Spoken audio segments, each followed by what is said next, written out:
Merci de prendre le rendez-vous de l'information, mesdames, messieurs. Bonsoir et bienvenue à tous. On ouvre cette édition par cette triste nouvelle. Le Royaume-Uni est en deuil. La reine Elisabeth II est décédée ce jour même à l'âge de 96 ans. Après son 10 ans de règne, a annoncé le palais de Buckingham. Elle était une figure constante sur la scène internationale, une souveraine qui a traversé les affres de la Seconde Guerre mondiale. Nous y reviendrons sûrement dans nos prochaines éditions. En prélude à la rentrée scolaire universitaire 2022-2023, les membres du gouvernement, également membres de la Commission nationale de concertation et de négociation collective, étaient face aux secrétaires généraux des centrales et confédérations syndicales ce jeudi 8 septembre 2022. Cette rencontre qui vise à échanger sur plusieurs questions, notamment celles liées à une bonne rentrée scolaire universitaire, s'est déroulée à l'Infosec de Cotonou, bien sûr devant la caméra de Bonaventure Aloyon. C'est une rencontre tant annoncée et tant voulue par les secrétaires généraux des centrales et confédérations syndicales. Ils sont au nombre de 3 à répondre à l'invitation. En face d'eux, 8 ministres du gouvernement, tous membres de la Commission nationale de concertation, de consultation et de négociation collective. Le but de la rencontre est clair. Rentrée scolaire universitaire oblige. L'organisation de cette session de notre commission a essentiellement pour but de nous permettre d'échanger sur les diligences à accomplir ou à accomplir dans le cadre de la préparation de la rentrée scolaire universitaire 2022-2023, ainsi que sur les préoccupations des 3 ordres d'enseignement. Il me plaît de rappeler à l'attention des membres de la commission que le gouvernement accorde une attention particulière au système éducatif de notre pays, en ce sens que l'éducation demeure le socle du développement de toute nation. C'est la raison pour laquelle notre gouvernement, le gouvernement du président Patrice Talon, l'a érigé au rang des priorités nationales. À cette session de négociation entre le gouvernement et les syndicats, les performances observées à l'issue de l'année scolaire 2021-2022, grâce aux efforts des uns et des autres, ont été saluées par le président de la commission. Il convient d'observer que les différentes réformes engagées sont le fruit d'une volonté politique affichée visant à améliorer l'accès, la qualité, la gouvernance et le pilotage au niveau des 3 ordres d'enseignement. Je m'en voudrais de ne pas exprimer à cette occasion la reconnaissance et la gratitude du gouvernement à l'endroit de tous les partenaires, notamment les partenaires sociaux, l'importance qu'ils accordent au bon déroulement de l'année scolaire universitaire, ce qui entre autres a permis au titre de 2021-2022 une bonne performance à travers les taux de réussite appréciables des candidats aux différents examens du système éducatif. Au-delà de la diligence liée à la rentrée scolaire universitaire 2022-2023, d'autres questions liées aux exigences des travailleurs vis-à-vis du gouvernement seront également abordées. Les centrales et confédérations syndicales attendent beaucoup de cette rencontre. Si les rappels que vous devez aux travailleurs, les travailleurs et aussi aux retraités, ils attendent pas. Mais si on n'a pas ça, il y a un lien, c'est ce que je disais, il y a un lien.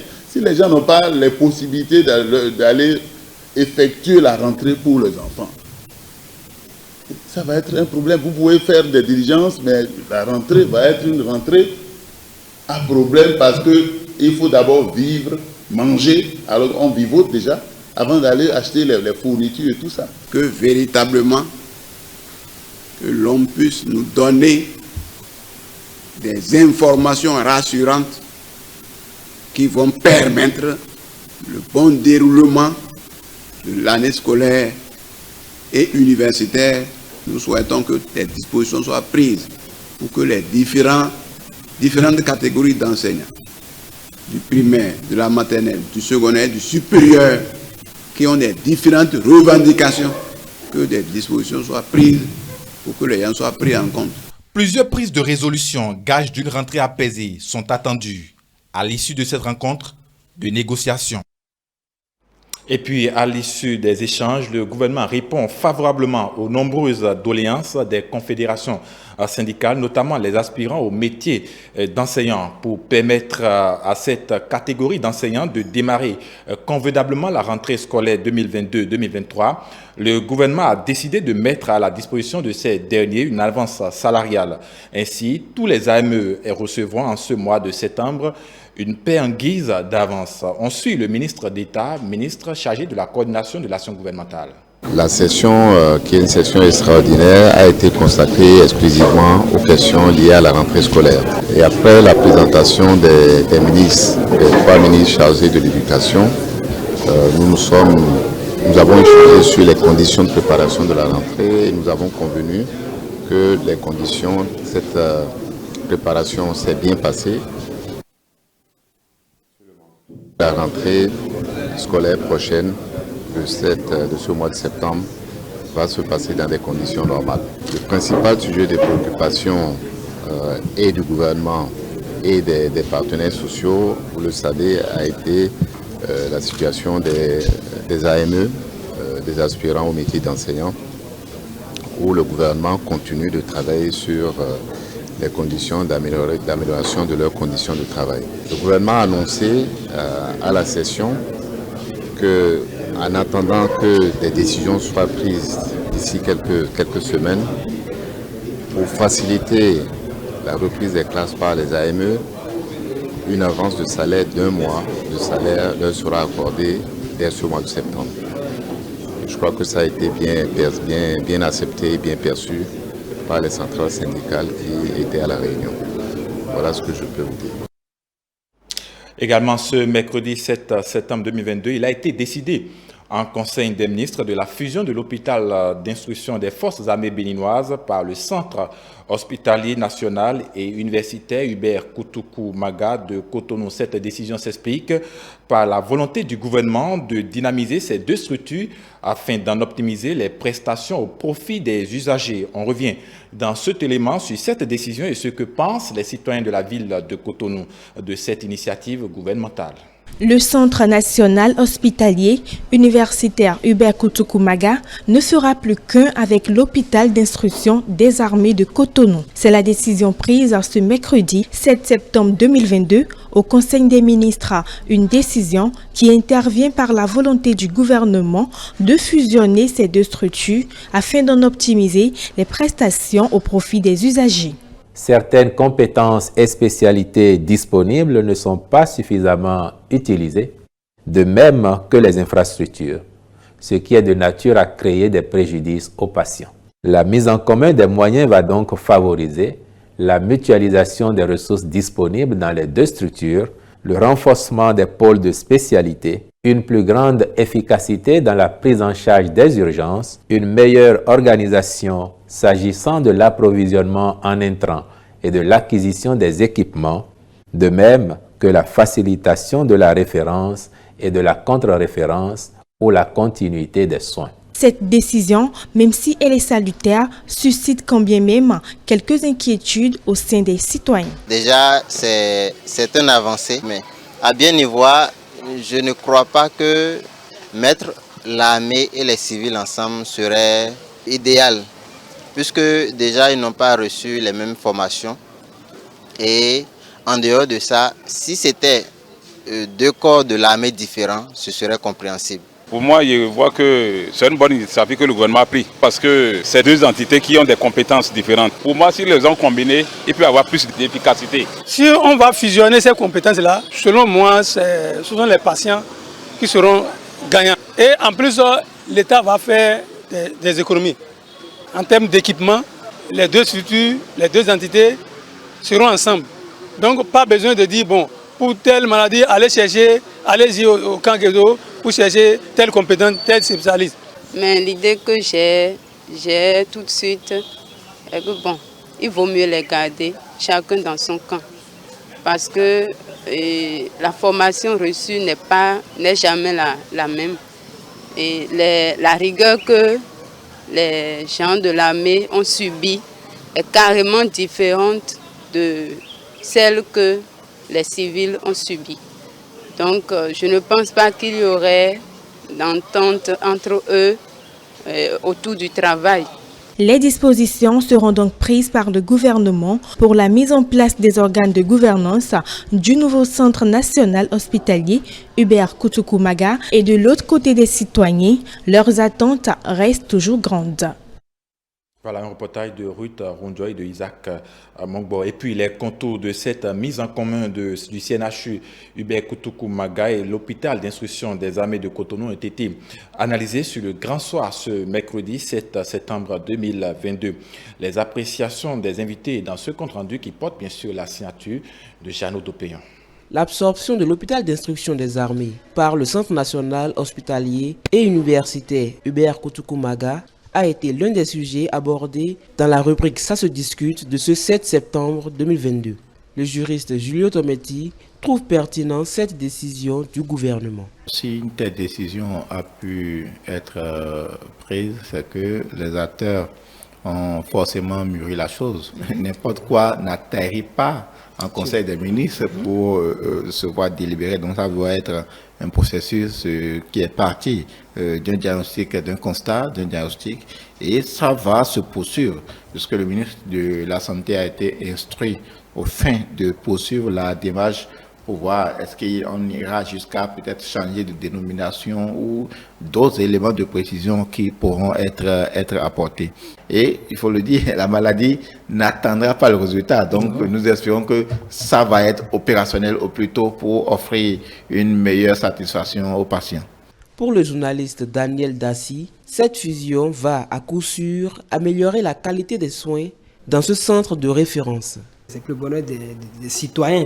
Les compétences seront davantage renforcées et tous ceux qui avaient peur quelque peu d'aller au CNHU de Cotonou peuvent commencer par avoir confiance à l'hôpital de référence que nous avons. Ça va aussi enlever certains doutes de la tête de certains citoyens. Et les deux plateaux techniques seront beaucoup plus, d'abord feront un désormais et ça sera beaucoup plus renforcé. Je pense que c'est le Bénin qui gagne. Les débatteurs n'attendent désormais que l'effectivité de cette mesure gouvernementale. Un coup d'œil à l'agenda et aujourd'hui, le 8 septembre 2022, le Bénin, à l'instar de la communauté internationale, célèbre la journée mondiale de l'alphabétisation. Transformer les espaces d'apprentissage d'alphabétisation, c'est le thème retenu pour cette 57e édition. Kofichal Massimin Koudia, directeur de l'alphabétisation au ministère de l'enseignement secondaire, technique et de la formation professionnelle, revient ici sur cette journée et la politique implémentée par le gouvernement pour la promotion de l'alphabétisation dans notre pays. Il est au micro de Cyr Tossa et de Paul Esther Saoussi. Alphabétiser quelqu'un, c'est lui donner la possibilité de savoir lire et écrire dans une langue. Je dis bien dans une langue. Ça veut dire quoi? Celui qui sait lire et écrire le français, il est alphabétisé. Donc l'alphabétisation n'est pas forcément liée aux langues nationales. Ça, c'est la première des choses. Deuxième des choses, la direction de l'alphabétisation, la promotion des langues nationales, cette fois-ci, s'occupe de l'alphabétisation en langue nationale. Nous sommes à la 57e édition. Pourquoi une journée internationale de l'alphabétisation? Simplement parce que, convenez avec moi, que jusqu'à présent, le constat est là. Il y a des gens qui ne savent ni lire ni écrire. Pourtant, ils sont dans la société. Ce constat a été fait depuis longtemps. Et pour attirer l'attention de tous les décideurs, de tout le monde, sur l'importance de l'alphabétisation, l'UNESCO a décrété une journée, c'est-à-dire le 8 septembre, pour être la journée internationale de l'alphabétisation. Dans le cadre des réformes, on s'est rendu compte que si on s'occupe des 15 ans et plus, et que ceux-là, on les retrouve surtout dans les ateliers, c'est des artisans, c'est des ouvriers, il vaut mieux donc rattacher l'alphabétisation au ministère des enseignements secondaires, de la formation technique et professionnelle. Et dans ce cadre, le gouvernement, il y a eu la stratégie de l'EFTP, de l'enseignement et la formation technique et professionnelle. Donc il a été retenu dans le cadre de cette stratégie que l'alphabétisation soit liée à la formation professionnelle. Ça veut dire quoi? Que nous devons intervenir dans les centres de formation pour aider ces apprenants à maîtriser la connaissance. Dans le cadre de la question de l'alphabétisation, nous sommes en train d'élaborer une synergie alphabétisation, formation professionnelle et numérique. Cette synergie va permettre d'élaborer des ressources numériques qui vont permettre aux néo-alphabètes ou aux alphabétisés d'accéder à la formation professionnelle avec moins de difficultés. Bon, de l'autre côté, nous avons, avec la coopération suisse, un partenariat qui nous permet d'impacter en matière d'alphabétisation toutes les régions du Nord. Et c'est le programme de gestion décentralisée de l'alphabétisation. Dans ce cadre, nous sommes en train d'appliquer la loi sur la décentralisation, qui dit que les questions de la promotion des langues relèvent des communes. Donc, dans chaque commune, il y a un programme d'alphabétisation et l'État, avec l'accord de la coopération suisse, finance ces programmes et la DAPL se charge d'apporter la connaissance en matière d'alphabétisation pour suivre les OPA en symbiose avec la direction de l'inspection pédagogique, de l'innovation et de la qualité et la direction de l'enseignement technique et de la formation professionnelle. Dans notre PTA de chaque année, il est prévu une descente sur le terrain avec la DIPIC et la DTFP pour aller voir dans ces centres si les enseignements donnés ne sont pas des enseignements qui passent à côté. L'État a pour mission d'encadrer aussi ces centres-là. Nous les encadrons, nous les recensons tous les 2 ans. Nous avons un répertoire des opérateurs privés en alphabétisation et par rapport au répertoire, nous organisons des descentes sur le terrain pour voir si l'enseignement qui est donné est conforme.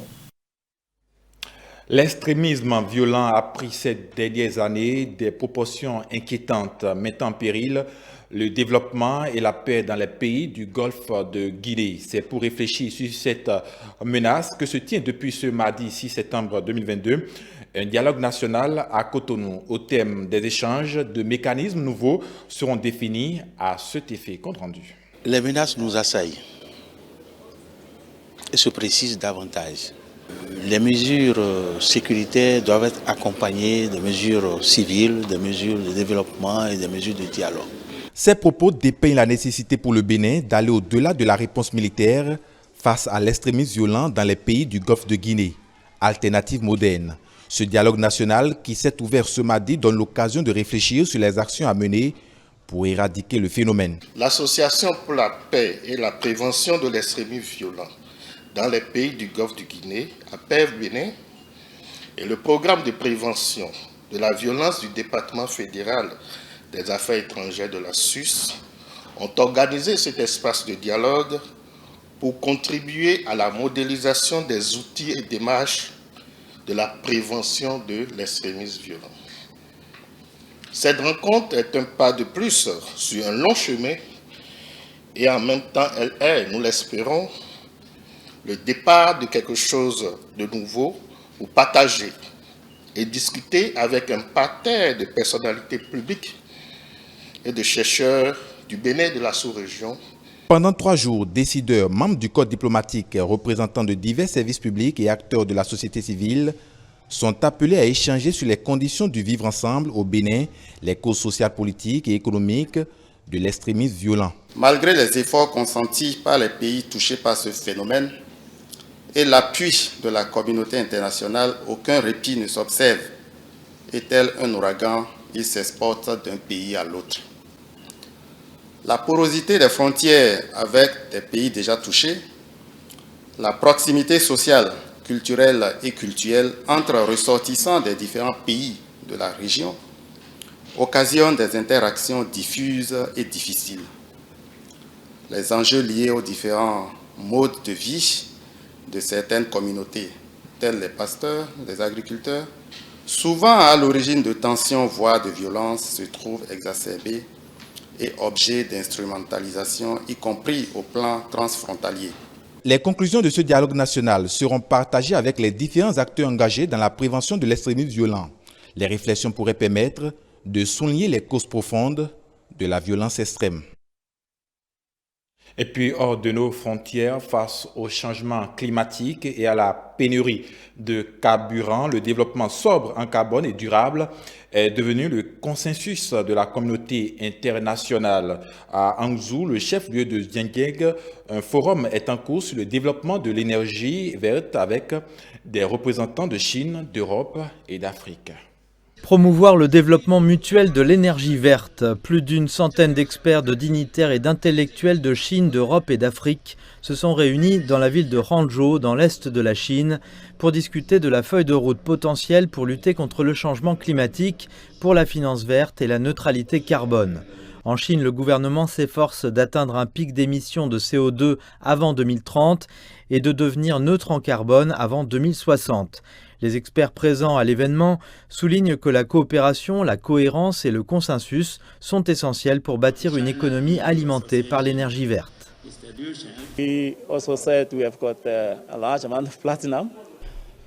Nous avons une grande quantité de platine. Le platine est la clé de l'hydrogène vert. L'hydrogène vert complète le solaire et l'éolien. Il augmente la pénétration, en particulier dans les zones reculées et les zones rurales. C'est donc ce que nous espérons, que les entreprises partagent, que celles qui disposent de technologies modernes abordables puissent coopérer avec nos pays d'Afrique, pas seulement l'Afrique du Sud, mais avec tous les pays d'Afrique, afin que nous puissions également être impliqués dans cette transition énergétique.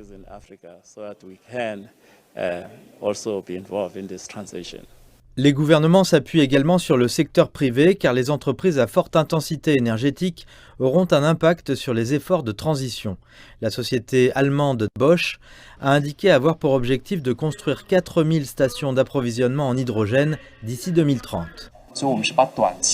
D'une part, nous combinons des objectifs à court, moyen et long terme en réduisant notre consommation actuelle de combustibles fossiles. D'autre part, nous créons de nouvelles technologies pour l'énergie hydrogène dans le futur. Nous faisons ces choses simultanément. Donc je pense personnellement que les entreprises allemandes peuvent apporter beaucoup au marché chinois. Certaines entreprises chinoises présentes à l'événement ont également présenté leurs derniers projets, tels qu'un projet d'énergie complémentaire pêche solaire et le photovoltaïque intégré, comme solution tout en un pour les toits des résidences. Nous sommes déjà au thème de cette édition que je vous remercie d'avoir suivi. Vous pouvez la retrouver sur l'ensemble de nos plateformes digitales, notre site internet www.etelebenin.com, notre page Facebook ETélé en direct, notre compte Twitter ETélé Live, notre chaîne YouTube ETélé Bénin en direct via notre application iOS et Android ETélé Bénin tout simplement. Mesdames, Messieurs, merci de nous avoir suivis et bonne soirée chez vous.